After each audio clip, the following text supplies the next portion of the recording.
Thank you, Steve. As he just said, repeated, I am Michael Molinari, developer at Studio Bean. And I just realized today it's called Designing for 1 to 1 Million. I never even talk about the scaling of the game, so I'll try and just fudge that in. We'll be fine. This game it feels like it's from so long ago. December 2013 is where the idea first came. And the high concept, it's a real-time crowdsourced game, and everyone who's watching it be played on Twitch can type stuff in the chat room and have the game change in real time as you're playing it. And it was one of the very first of its kind, and there's a whole bunch of new genres and subgenres of this that are coming out every single day, including yesterday, so I don't even have those slides ready. I was like, oh, new things were just announced yesterday, so I'm not going to add time to my presentation, don't worry. The initial idea was that you can connect your streamer, the broadcaster, and everyone viewing and have them play something together. Because before that, there were all these ways to kind of communicate with each other, but it wasn't about the game. It was just about you all experiencing something together, but you weren't like in the game. You weren't all together. And a lot of people who broadcast don't like reading the chat, or they only like talking to the chat and not playing the game. So I was like, let's just bring everything together and have it be harmonious. So that was put together in the form of variables that the chat helps decide for generating the game. It's all procedural. Nothing exists until you walk into each room, like on the frame. It just generates everything based on what the chat wanted. Think of it like 100 light switches, and the chat is sometimes changing some of them and getting interesting combinations out of them. And the most often occurring form of that input was real-time polls, so everyone's on board together at the same time. We're not all like dissected in what we're doing. Everyone's focused on one thing or a few things at a time.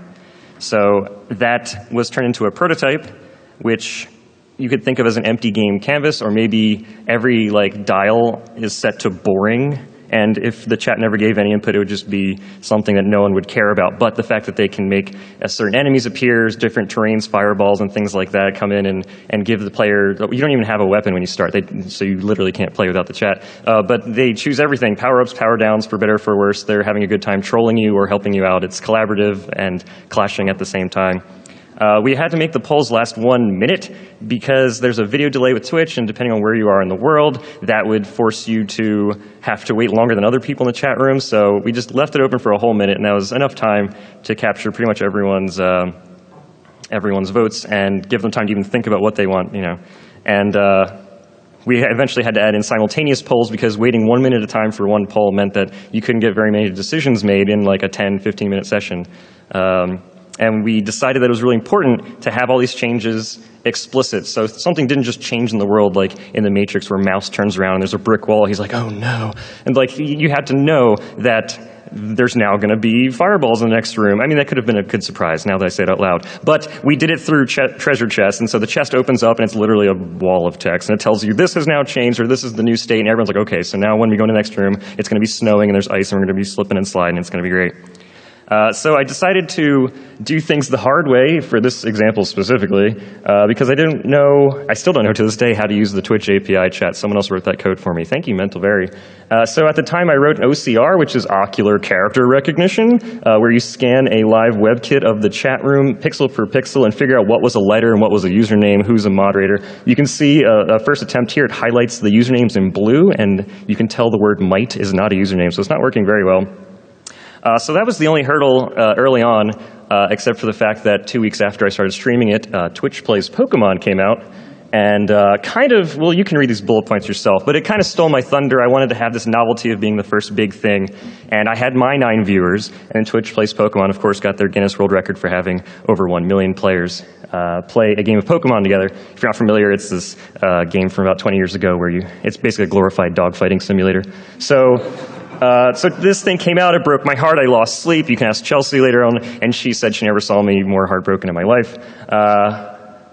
Then I canceled the game. And then I entered the Flappy Jam, which is a clone jam for Flappy Bird, and that was fun, a little break. And then I realized, you know what, let's turn this negative into a positive and suck it up, get back to work. What better way to use this to help me than launching a Kickstarter a month later and using it as my quick elevator pitch and saying, hey, it's like Twitch Plays Pokemon, but built from the ground up. So I did a live 48-hour broadcast where I was locked in a room, and the chat room watching me was deciding what I did every hour, like do planking and get some type of physical activity going on. I only had room temperature food for 48 hours. But during that time, Twitch changed the UI of everything, like a nice little overhaul, which broke my OCR chat. So all the buttons were slightly off, and now all the streamers I gave the game to help promote it couldn't play it. No one could connect anymore or read their chat. So I was like, oh, well, this is great. I'm glad you can all watch me live as this happens. Luckily, Mentalberry wrote this API code just for me. He's like, hey, you might want to use this, just in case. I'm like, thanks. And I was like, oh, wait, he gave it to me. So in the stream, I actually spent 3 hours taking out my whole OCR chat reading thing and threw in his thing, and it worked. And then about 3/4 through, Twitch got in touch with me and said, we're excited about your project. We want it to get funded, but we think it might not. So whatever is remaining on this date at this time, we'll pay for the other half that's remaining of the Kickstarter. Guess where on the timeline that was? And that in itself got headlines, Twitch funds game, whatever game that was. And that in itself just got people looking at it and eyeballing it. So that was really cool. And what better way to celebrate this successfully funded Kickstarter campaign than tricking everyone into thinking that you blew all of the money immediately by taking a trip to Asia and then moving across the United States. So that was really fun. It really derailed the momentum of the game, but it allowed me to kind of go to all these different cultures and places and think about a bunch of things and come back fresh and be like, this is a game that really hasn't been done before. How am I going to approach this? There's so many design things. So let's go through some of those design things that I did through beta builds. And this was, you already know this, I'm just telling you what you already know, but doing monthly beta builds is really cool. I never really did it before, but whenever you need to have a version ready for like a festival or a conference or to send out to everyone and they ask me, hey, I never got it, can I have a new one? And it's just ready to go. So I could test out all these things rapidly, like not even monthly, but daily. I would put things in, take them out. And because who knows what you're supposed to do with this new interaction method. It's not new, but like the way it's coming through digitally and with this interface was very exciting. And so a lot of ideas were thrown out. Most of them didn't even make it in the game. I thought about them like, no, that's not going to work out. But here's some of the ones that did work out. This one is a Kickstarter Power. So if you pledged any amount for the Kickstarter, your name is hard-coded into the game, and you can do special things like here's summoning the big blue great Gizmo, and that is a AI robot, and you can give it commands and have it fight alongside you. And it's usable in any channel, so anyone playing Choice Chamber can have you just come in and you just like surprise them. They're like, oh, what is that? And you're like, I was a Kickstarter backer. And they're like, oh, that's cool. Can I do it? No, you can't. It devalues it. Of course you can't have that power. So we added other stuff as well, like the subscriber gizmo. If someone subscribes to the Twitch channel, then they appear in real time as a new helper, and they actually dropped $5 real-world dollars to do that. I should have thought this through a little bit better, because whenever a broadcaster has a new subscriber, I get 0 pennies from that one. But look at the excitement on Man vs. Game's face when he first finds out that the feature's even in the game. Just that delight of having him, be excited. People are like, oh, wait, if I pay $5, I can play with this really popular streamer, and he'll say my name on chat. So people are just dropping money. I'm like, wow, look at all this money that this other person's getting who already has a lot of money. Anyway, let's keep going.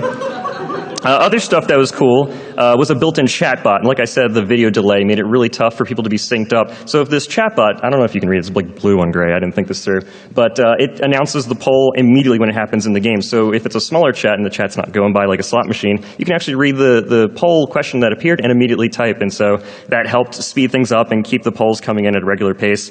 There's also these challenge rooms, which I think are way better than a 1-minute timed poll. And these are rooms that require the chat to work together to get you through. Like this one, for example, is a bridge building room where they're building a bridge in real time, and that in itself creates new design problems. Like I had to build a detonate button in case the trolls had chat and built like a sky bridge that you just can't get up to. So that was kind of fun. And there's a room captain, which is this Hunger Games ripoff where a gift comes down from the heavens and you don't know what's in it till you open it, and it's only controlled by one person at a time. So you can say, you specific jerk in the Twitch chat, you summoned a bomb and blew me up. And they do hurt enemies too, but you should always open the gift and then run away not knowing what's in it. It's kind of funny.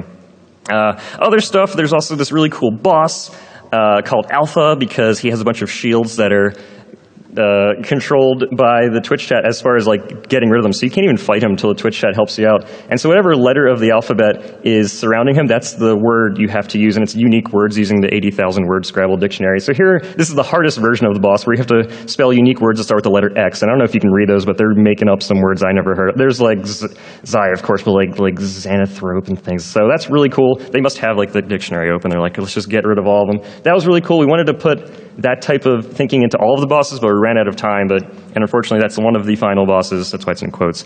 And so not many people got to see it, but it's really fun to have the chat come together and do stuff like that. So then, I mean, that was December 2013. The idea started, and some downtime, some backup time. And then the game launched in July 2015. Yay, that was awesome. That was a thrown away emote. I thought Kyle Pulver would enjoy that one. Just, yeah, okay. So I got some stats from the science team over at Twitch, and they let me know that during the month of July, Choice Chamber was the 53rd most watched game, and the 9th most well, I just wrote this 5 minutes ago, this one slide. It had the most chat activity per unique user. And so, I don't know, those numbers are really far apart, so it showed a lot of people had a lot of engagement with the game. They wanted to actually interact with it. They didn't just watch it, they were playing. So I think that's what our takeaway is. I wish I knew like how many total games there were in the month of July that were played. Then it can be like 53 out of 55. I know there's more than 55. But anyway, we had post-launch goodies as well. For some reason, we decided to do a race mode in the game where you could do streamer versus streamer, local or online. And the cool part about this is that we're not even using proper netcode. There's actually, each chat room has their own chat that's being read by the other one, but there's a third secret chat where each client is sending a bunch of garbage data that's collected by the other to know where the coordinates of each other player is, and so they're actually syncing up using the Twitch chat as the netcode. So that breaks all the time. So what did we learn? Is learning's even a word, but what did we learn? Doing something new is, of course, hard with a capital H, and that is because this thing really has not been done before. We're going to go over some cool stuff that has come after it and slightly before it, but also doing something new well is harder, and for some reason that's a lowercase h. But that is something that, again, you all know. This is the most boring learning page. Like, oh, what can we learn from this Choice Streamer talk? Oh, that's what everyone's been saying every time. You can obviously throw out everything, and I should have worded this a little bit differently. Ride coattails and sprout your own. I don't know, I just like the visual of this weird, like, human centipede of, like, coattails going, I'll stop. But it really should be turned that negative into a positive, right? Don't let this Twitch Plays Pokemon Goliath hurt your feelings because you're going to do a similar thing. You know, just have fun. We're all in this together. What's his name? Troy? From High School Musical? He said that, and I truly believe this stuff is the future. And by the future, I mean we're doing nothing yet. There is nothing at all that has been done with the Twitch interactive games. I'm calling them crowdsource games. It rounds to zero. It's like thinking 10 years from now, we're all going to look back and say, why did we have 1-minute polls? Like 1-minute polls are like the... Wow, I forgot that one. I should have written something down. It was a really good analogy. Anyway, let's keep moving on. That's like the end of the Choice Chamber portion of the talk, but as far as being able to come up here and speak, my mentor Steve Swink told me I'm obligated to talk about the rest of the crowdsourced games landscape, and so we're going to do that, and because like some people are like, oh yeah, Choice Chamber and Twitch Plays Pokemon, that's it, right? No, there are literally dozens of game.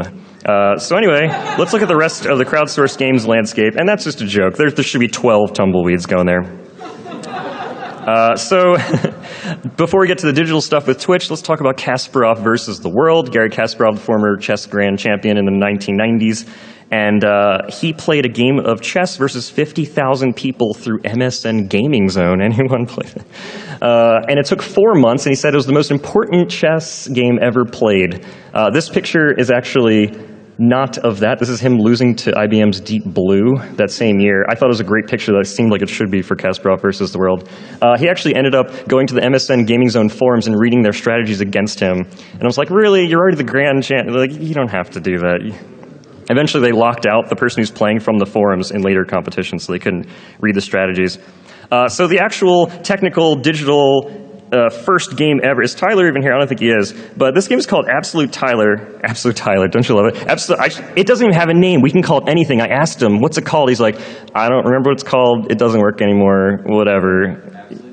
Absolute Tyler is the name of the game by Terror Glail. And it's a game where you type emotes into the Twitch chat, and they appear as these hideous creatures that you shoot the faces of in a procedurally generated world. And that was October 2013, 2 months before I got the idea for Choice Chamber. So Terror's actually the original founder of this kind of idea, this subgenre of playing together. But We already know about these things that I'm just making up a term, MMO single player. They are single player games when they were first designed, but they have been kind of shoehorned into this bringing together of lots of people. So Twitch plays Pokemon, we already went over. There's Twitch plays Dark Souls within the last year, and that's where people played a game they thought would be impossible to play if you had thousands of people giving their input at the same time. They ended up beating it, actually, by slowing boss battles down to 1 frame per minute so that everyone votes on what the next input is per frame, and then they beat the boss like one-shotting the hardest bosses. So that was cool. There's Twitch Plays Punch Club that just happened a few months ago, and that's where the game would not be launched on Steam. You could buy it, but you wouldn't get the game until Twitch beat it on the Twitch Plays Punch Club channel. And so the team thought it would take a week. They did it in 30 hours, and so they were very surprised by that. I heard there was some controversy, but I think that was a pretty cool thing, actually. There's this thing, and these really don't even deserve to be put together on the same slide, but for conciseness sake, I'm calling these audience participation. These are games that kind of include the chat in some way, like the viewers, the people in the chat room, but it's not really in the game. It's not designed for the game. It's nice to have it included, so Quiplash lets the audience vote on things and give their input, and these other two ones are kind of the same, and these are super old. These are years old. Salty Bet, where you bet on AI fighters, and it's from all like Ronald McDonald versus Barney and stuff like that. And you can see the chat and the interactivity with the chat is literally all outside of the game, so this is a good little visual there. And then the Death Roulette, which includes like Spelunky and Crypt of the Necrodancer, and you could gamble on how someone's going to die. Those are really cool, but they're not designed for the games. Like, it's not really in the game, but it's really cool and old stuff that's now becoming integrated into the game. There's also Viewer interactivity games, I guess we'd call them, and these are where the game itself is still designed for kind of one person to play at a time, but there's interactivity that's now in the game. So Party Hard had a 1-minute poll at the top of the screen for what's going to happen next. Action Hank had you spawn in ghosts from the leaderboard, and you can race against other people from the Twitch chat, whether it was their username or not. Rise of the Tomb Raider had an entire collectible card game where the chat votes on what card to use next, which gives you special abilities from having 5 extra arrows to having a really big head. DK mode, good stuff. But the really cool stuff is on this slide, and unfortunately this should have had a few more after the stuff that was announced yesterday. But Robot Loves Kitty and Proletariat are the two companies here. Legend of Dungeon, which is an older game, but they kind of gave us this new skin called Legend of Dungeon Masters, where it's this whole interface where it remembers your inventory and you can drop things in people's games as they're playing throughout different Twitch streams. So that's really cool that they're all connected together. Upsilon Circuit isn't out yet, and they won't talk about it because they worked on Legend of Dungeon Masters, but Upsilon Circuit sounds cool. Only 8 people at a time ever can play the game, like a Running Man type of game show where everyone watching can type stuff and change it. We'll see how that turns out. Sounds pretty cool. And then Streamline, which is in pre-alpha from Proletariat, and that one is a deathmatch style game where they have an entire viewer controller built in HTML5 that works on mobile as well. And instead of typing things in the Twitch chat, now you're able to just click buttons that are very visual and clean and nice looking, and they actually have a way of tracking per user how much of a video delay you have, and it won't show you the new inputs on the video controller until it would match up with the video. So that's pretty cool that everyone's getting the content at different moments, and it eventually makes you sync up in the long run. So other than that, I think we've covered everything. There's a lot of little examples. There's like Dynasty Warriors had a thing. The older Tomb Raider Definitive Edition, they let the chat vote on like whether you should actually die when you would have gotten a game over in single player, like that kind of stuff. And those aren't worth mentioning, despite the fact I just mentioned them. But there's a lot of little things like that. There's like jump scare games on PS4, and everyone's just like, oh, let's just throw it in real quick and hope that that'll help. And it's one more bullet point that everyone forgets about. So. Oh wait, there's one more game, the game that I made after Choice Chamber called City Stream, and that is a game that is designed from the ground up for Twitch, only playable on one Twitch channel, where every single player who is playing the game has their own unique save data, and they're playing an RPG together to build a city and defend it from monsters, and ultimately, spoiler alert, build a rocket to the moon. It just launched January 14, and I'm sorry, but it's already done and you can't play it anymore. We had a full narrative arc, and we kind of got there and finished what we're calling Season 1. So there should be a Season 2, and that would need a lot of design considerations thrown in, because this was a very ambitious thing that was really cool. The fact that you could have thousands of people displayed and shooting off multicolored fireworks is a great experience. It's kind of like SimCity Tower Defense Idle thing. It was really fun, really great experiment. Lots of lessons learned on what we shouldn't do ever again. And that's actually also Choice Chamber as well. Very cool stuff. Again, this is all most definitely the future, and we're not there yet. As I said, we've done nothing yet, and so I'm really excited about what's going to keep happening in the future, especially with all this new lumberyard stuff that Twitch is doing to make it super easy to have interaction for developers to get the Twitch chat in the game as easily as possible and have all this great data you can use. Again, that all just happened yesterday, so I have no slides for them. Go check it out, dev.twitch.tv, if you want to sign up and be a developer to be on the forefront of that kind of stuff. Thanks for coming out. I just wanted to give the thanks for Choice Chamber, the love of my life, Chelsea, who made all the good decisions in the game. I don't know if Yukio's here right now, but he made all the good music in the game, aka the only music. No, I made prototype music, so he did make the best music in the game. Kent Muedel, who did the graphics, concept art for the characters and creatures. Mentalvary, whose real name I will not use because I don't know if he wants me to use it, so I'll use his Twitch name, Mentalvary. He wrote all the API code for me. Brooke, of course, from Twitch, who's helped me from day one, and pretty much about half this room. I didn't know who would be in here, but now that only the people who actually care about this talk are here, it's closer to like 3/4 of this room, maybe closer to 80–90%. So thank you guys as well for helping me out, especially during those Kickstarter days when I was crying just walking down Moscone. But yeah, this has been great. If you want to learn more about Choice Chamber, just add a .com to the end. And if you want to tell me how lovely my voice is, go ahead and send a tweet to @1MrBean. Thank you very much.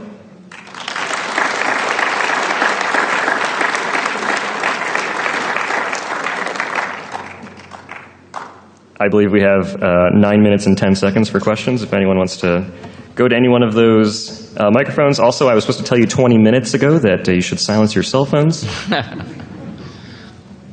So out of all the mechanics of the dozen game that you have observed in the sort of experiments that you've been doing in the prototypes and stuff like that, what would you say seems to be some of the most interesting things that you're interested in yourself or other designers like kind of tracking down? Like what are sort of like hooks? Like if I'm interested in getting into making Twitch games, what are things that you think have been interesting and successful that we might have some lesson from design-wise? I think that for every different genre of a game that you pick, the Twitch interactive thing, the hook or whatever, is going to be a different answer. Like if you didn't make a side-scrolling procedurally generated platformer like Choice Chamber, you shouldn't use any of the things I use in Choice Chamber. And I keep seeing these 1-minute polls. I really want people to stop doing that because it's not interesting. It turns everyone into a number and you're not individualizing people. So yes, we had all these polls in Choice Chamber. I kept adding things later in the game, but like for City Stream, we got rid of as many polls as possible. And so everyone's doing just their own thing at their own time, and it's this very organic thing that was growing. I like what Rise of the Tomb Raider was doing with their cards because the cards are collected by the broadcaster and the players want to help get all the cards and things like that. Proletariat has really cool stuff with Streamline. I didn't say, other than polls, that last 1 minute, they also have like bingo cards and gambling, all these things, like just all these little things you can do while you're watching the stream, and it feels like you're at the horse races with your friends, but also you know the streamers as well that are going against each other and things like that. I know what broadcasters want the most from a game developer is being able to just play with their chat. And so just keeping that idea in mind, they just want to play together, and wherever direction that takes you, that'll take you there, hopefully. Just talk to me. We can work it out, any of you. Send me a tweet, still there. Who is next? Me. You. So what was the new stuff that was announced? You like teased us by saying it numerous times, but like, what was the stuff that was just announced yesterday? The stuff that was just announced, so Streamline from Proletariat was one of the 3, but they also announced Wastelanders with Jesse Schell and a big team of like 5. And it's a board game that's played. I was trying to watch it in like here yesterday, so I was like trying to like watch it on my phone. But it's a board game that's played by 2 Twitch streamers against each other, but the movements from one team is played by the other's Twitch chat. It's kind of confusing to say, but it's almost like a shared information type thing. They said, what about people who just watch the other person's stream? Wouldn't they know where the positions are? And they're like, yeah, we need to work on that. But that's a cool thing. That was Wastelanders. The other one was Super Fight, the card game, physical analog card game with paper. Now they have a digital version where you're playing Super Fight and it has the webcam and everything integrated, so you can see all 4 players like a Skype chat in the game of Super Fight. But if you're playing it from the Twitch chat, you actually gain these points that you can later redeem once you buy the game. Like you earn up these points by watching other broadcasters, and you go and buy Super Fight. Now you can use them for your own deck and things like that. So it's actually cyclical, and like before you own the game, you're already playing it, so to speak, and so that's really cool stuff. Cool, thanks. Did you solve how to make money yet? Because only streamers have to buy the game, right? Say that one more time. Like how to make money off of selling this game if only the streamers have to buy it? Oh, did I make money off of Choice Chamber? Yeah. Some. So Choice Chamber, is already designed for a niche market. If you're thinking, like, I want to make a game, there's 7 billion people, that's my maximum, we won't hit that, so I'm going to try and get this percentage. For Twitch streamers, there's only, right now, 1.3 million active streamers per month. So we're starting, instead of 7 billion, we're at 1 million, and then we're getting a small percentage of that. And so the way that it turned out, I'm very excited. It's under 10,000 units sold, so you can figure out the percentage there yourself. But people have played it. Most of them stream to 1 or 0 or 3 viewers, and they'll tell me, you just like increase my viewer count to like 15 or 20. Thank you so much. And they tweet me. I'm like, oh, that's because I know what it was like to have 0 viewers when I was broadcasting, and to have 15, 20, not from being promoted, but just by playing Choice Chamber because people want to be a part of that experience with you is really cool to hear. Hi. 2 things. First, you have a lovely voice. Thank you. Second, I just wanted to briefly mention a tumbleweed that was omitted from this presentation. It's a text adventure called Twitch Installs Arch Linux. I'd like to know your opinions on that. There's been a lot of Twitch verbs thing that came out after Twitch. There was Fish Plays Pokemon, where a fish was inside of a fishbowl, and whichever way it went, that's the button that was pressed in Pokemon. There's Twitch Plays Street Fighter, and people just spent days trying to throw one Hadouken. All of these were very interesting. There's like Twitch writes a novel, Twitch writes code, Twitch hacks a server. They're all very interesting novel ideas, but they're something you could have done by yourself that they just threw the interactivity on top of. And those types of things, other than Twitch Plays Pokemon, don't last very long. They all are novel, and they're kind of just like, let's just do it and kind of get it over with, but like they don't have that long-lasting experience. You're not going to think back and be like, oh man, we should go back and play that game together. You know, and, well, we already threw the Hadouken, so I mean we're good now. But yeah, there are actually hundreds of them. There were hundreds that came out after Twitch Plays Pokemon. Like, oh, let's do Twitch Plays whatever. We actually wanted to call City Stream Twitch City, and then Twitch is like, can you not use the Twitch name? We wanted to tell people earlier, but it's kind of a brand thing. You can't just call it Twitch something. So I was like, yeah, no problem. But everyone else is calling. They're still calling. There's Twitch Plays Claw game. Well, there's a claw game, and people are moving it forward, back, and having it come down. And then someone like the guy's running, he like refills it with little toys, and they call it like the Hand of God, and there's this whole like lore about his hand coming down into the chat. There's all these great stories that come out of it, and those kind of things are very creative. And again, I'm just waiting for, we're all waiting for like the really cool stuff to come out, and I'm sure it'll happen very soon as more and more people are getting interested in it, especially with the Lumberyard stuff. That should make it really easy. That looks like it. Thank you, everybody.